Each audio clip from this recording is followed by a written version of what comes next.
Какво правиш, Боби? Я в момента рисувам. Какво рисуваш, слънчице? Рисувам свещ. И какво ще има на тази свещ? След Я да я видиме. малко, след малко ще я направя така. Я да видиме. Бежем. Да ти донеса ли саксийките? Да. И тях да ги дооправиш? А? Ей! Стана орехово! Браво! Хи-хи. Ето сега носи и другите произведения на Боби. Хубаво, я покажи какво си рисувал, Мил. Рисувам. Покажи ми ги. Я. Ето тези. И вътре са шарени. Я отвънка да ги видя, дигни ги да ги видя.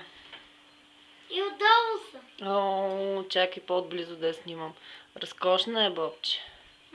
Много е шаренко. А другото? Я да видя и другите. Чакай.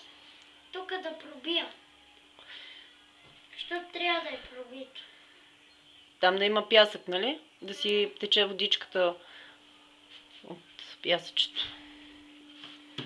Я покажи и другата да видя. Втората. Тази е много тъмна. Трябва да я оправиш, че е много тъмна. Ама отдолу. Ама тук отвътре цялата е сива. Добре. Я да видя и последната. Последната си е цветна. Тази е много интересна. Да. Ето тук в два цвята разделено. Да.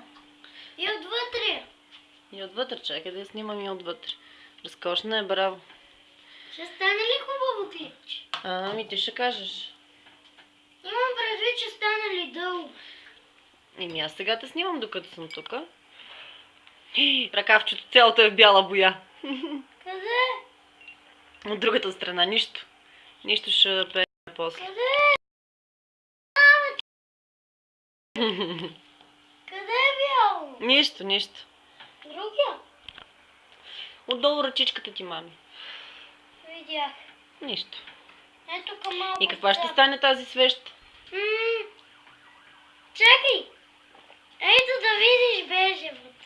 Добре. Чакай. Сега да направим лилаво. Ще го сложим тук. После ще ми покажеш, като е готова свещта, нали? Добре.